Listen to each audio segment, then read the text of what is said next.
un grand honneur d'être là aujourd'hui pour de passer après des hommes comme Jérémy Rifkin ou Joseph Stiglitz qui ont été des maîtres à penser. Et je vais vous présenter en fait notre projet qui est Veja, qui a déjà 8 ans.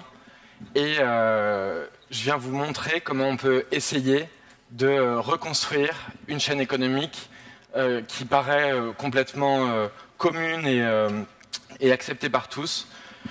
Donc je vais repartir d'un peu plus loin que Veja.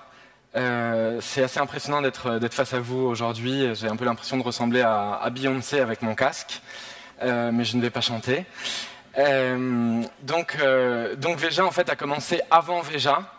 Et on a bossé à 24 ans, 23 ans, 24 ans, on a bossé sur des projets de développement durable un peu partout dans le monde. On a bossé pour des grandes entreprises françaises, donc des entreprises comme Schneider Electric, comme Carrefour, comme Accor, EDF. On a bossé partout dans le monde.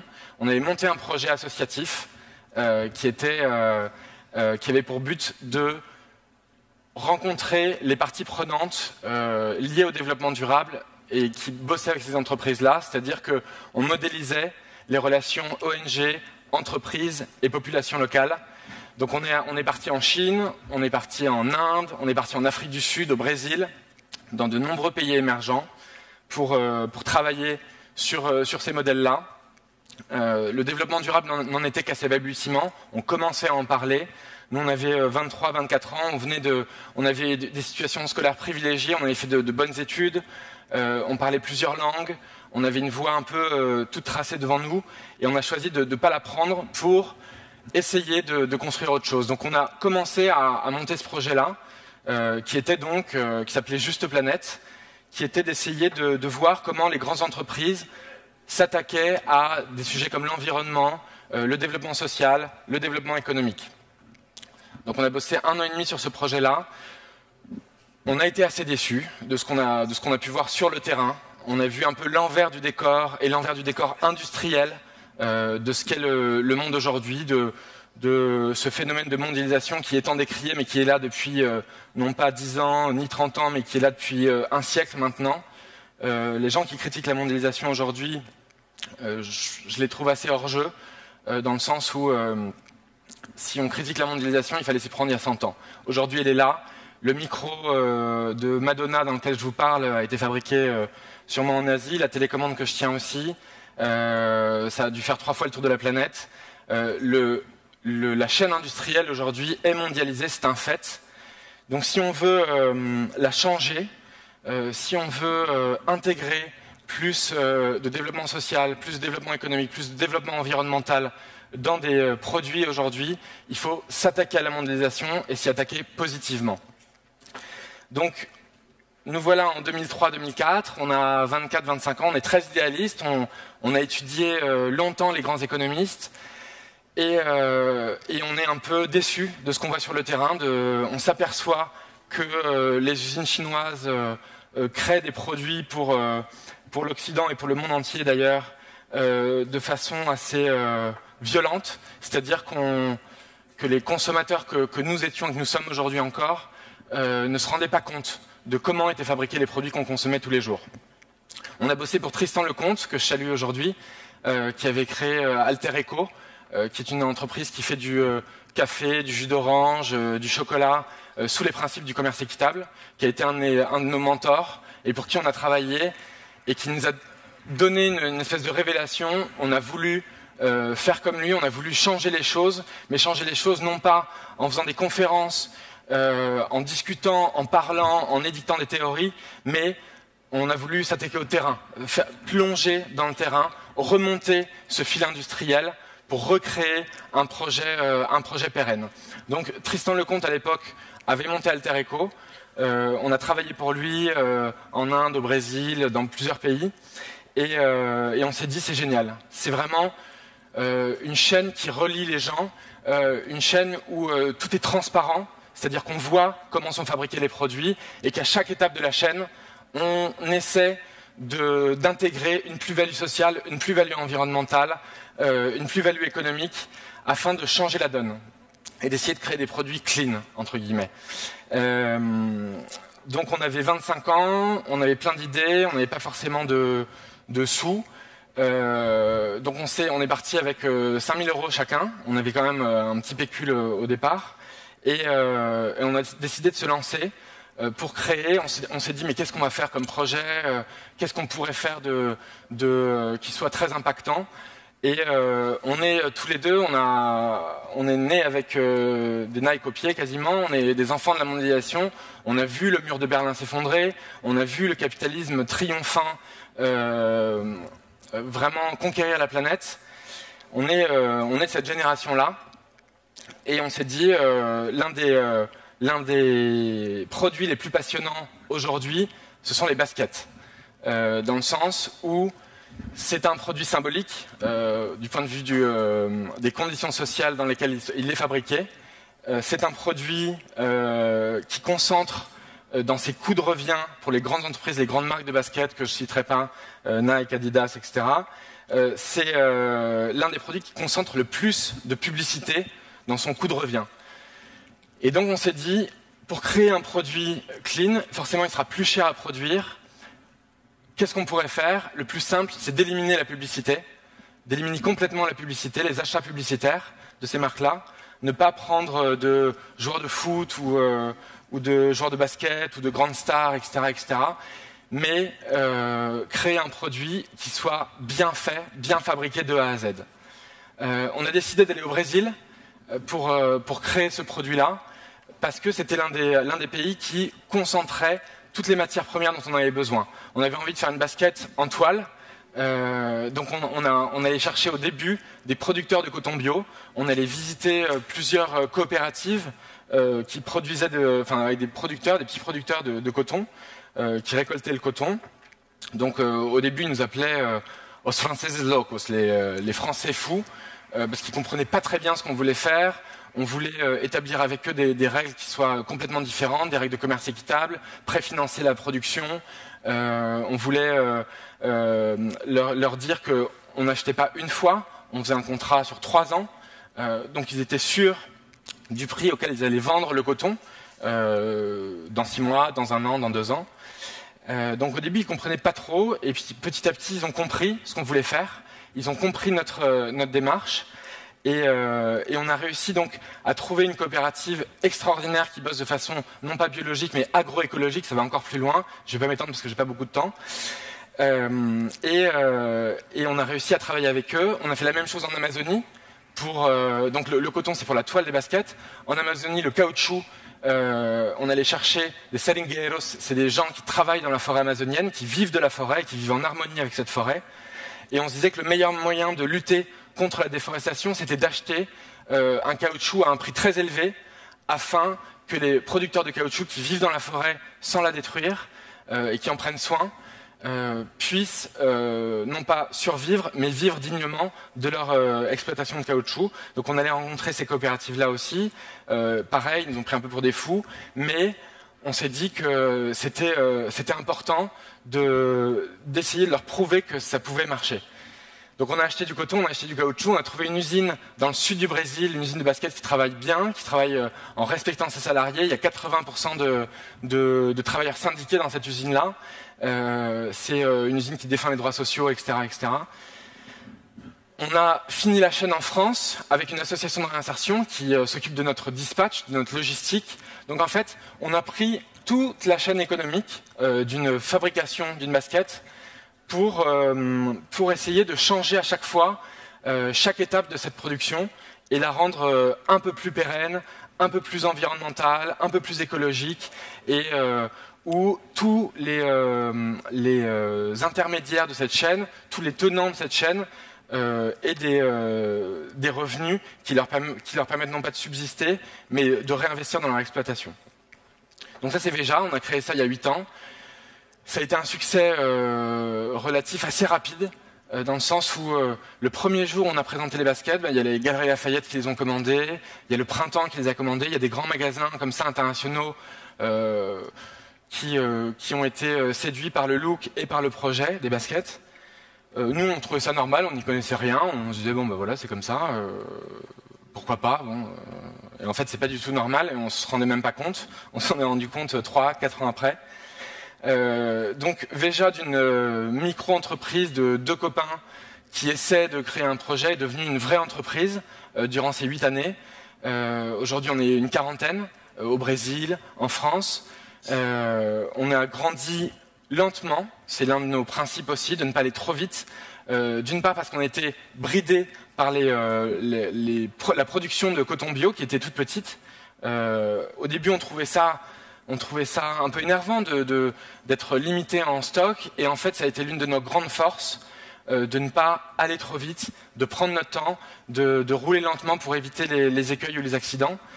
Et ça nous a permis non pas de créer un arbre qui pousse très vite et qui risque de tomber très vite, mais de créer des racines profondes et d'améliorer notre projet tous les jours pour en faire non pas un projet écologique et à dimension économique et sociale forte, mais aussi une entreprise un peu différente, basée sur une gouvernance un peu différente, et sur, par exemple, la façon dont les salaires sont distribués dans notre boîte est très différente. Je ne peux pas m'étendre parce que j'ai plein de trucs à vous dire aujourd'hui. Donc Veja aujourd'hui, c'est 700 clients, 700 points de vente dans le monde. C'est une entreprise viable, rentable. On est autofinancé, on n'a pas d'investisseurs, on n'en cherche pas particulièrement. On cherche à grandir doucement et à créer surtout des projets qui nous amusent, qui nous font, Jacques Attali parlait ce matin de plaisir avec Mathieu Ricard. Et c'est vraiment l'une des choses qui nous drive, de donner beaucoup, d'essayer des choses, de parfois tomber et se relever vite pour embrayer sur autre chose. C'est l'un des mojos de notre entreprise et de notre projet. Le seul truc, c'est que dans ce monde de la mode un peu violent, un peu dur, aujourd'hui il y a H&M, Zara, les grandes marques de basket, c'est un monde assez violent. Le Rana Plaza, l'immeuble qui s'est effondré au Bangladesh il y a 6 mois, il y a 6 mois pile d'ailleurs, le montre cruellement. C'est aussi l'une des raisons pour lesquelles on a créé Veja. C'était vraiment cette industrie-là, nous en tant que consommateurs, on n'en veut plus. On ne veut pas consommer ces choses-là. Les baskets, les t-shirts, les jeans qui sont à bas prix, ce bas prix a une raison. C'est que l'industrie derrière est dévastatrice pour l'environnement, dévastatrice pour les hommes qui constituent la chaîne de production. Et ça, c'est mondialisé, généralisé aujourd'hui. Et de plus en plus de gens s'en rendent compte, mais peu finalement l'appliquent dans leur quotidien. Et nous, Veja, on veut créer Veja comme un exemple, un petit exemple, hein, ça reste une petite boîte, on est 40 personnes, un petit exemple qui fonctionne et qui peut entraîner d'autres personnes à créer des projets, à dire c'est possible, c'est facile finalement, si 2 Gugus qui ont l'air sympas et qui ont 25 ans ont une bonne idée, ça peut être facile de changer les choses si eux ont réussi à leur petite échelle, à leur humble niveau.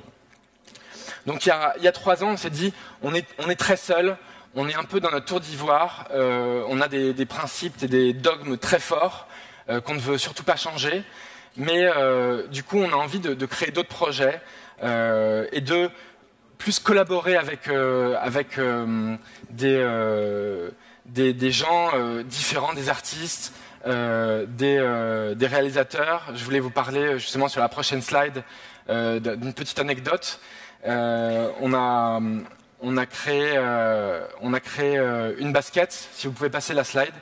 On a créé une basket suite à la conférence du Village Forum l'année dernière. On a rencontré Luc Jacquet, qui est un réalisateur qui avait fait La Marche de l'Empereur et qui lançait un film sur la forêt amazonienne ou sur les forêts tropicales. Et du coup, on a décidé avec lui de créer une basket ensemble. Donc on pense souvent que les conférences ne servent à rien, je suis le premier à le dire tout le temps. Mais finalement, le LH Forum a servi à des rencontres, je pense que c'est ça le moteur d'ici aujourd'hui, c'est de se rencontrer, de discuter, de parler, d'échanger des projets, etc. On a créé une basket avec Luc Jacquet, qui sera distribuée dans 1 mois pour la sortie du film. Ça a été une rencontre épatante. Son film est extraordinaire. Je crois qu'il passe demain ou après-demain au LH Forum. Je vous le conseille vivement à 20h. Donc ça, c'est juste une anecdote pour vous dire que les conférences qu'on fait là, les discours qu'on peut tenir, ne servent souvent à rien, mais il y a des rencontres qui se créent aujourd'hui.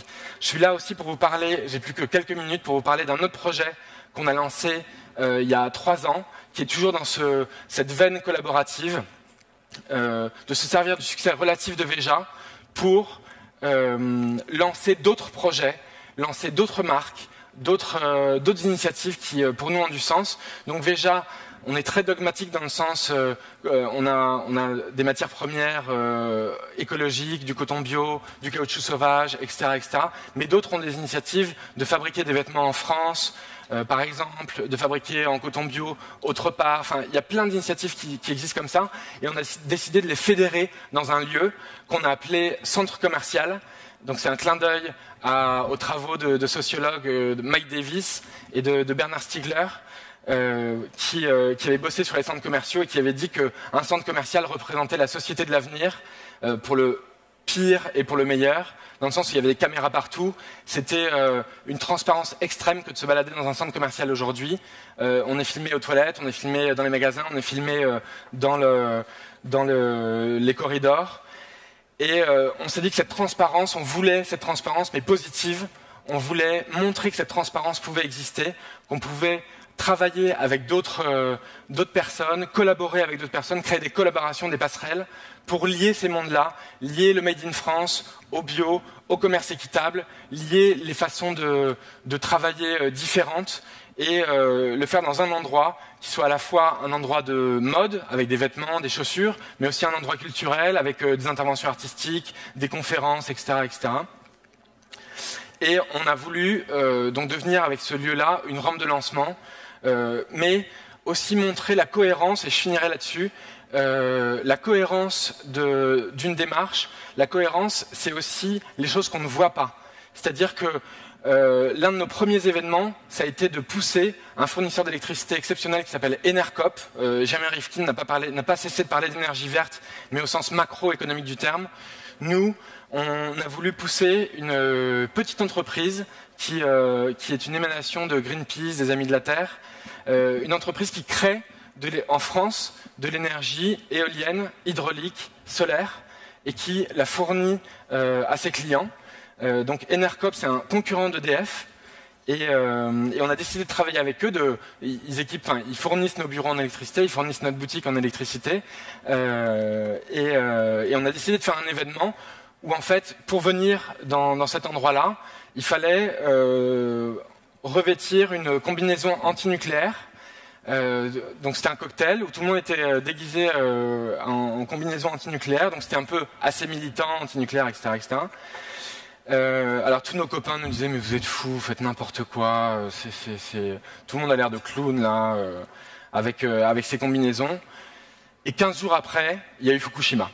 Donc c'était en février 2011, notre événement, et 15 jours après, malheureusement, Fukushima explosait.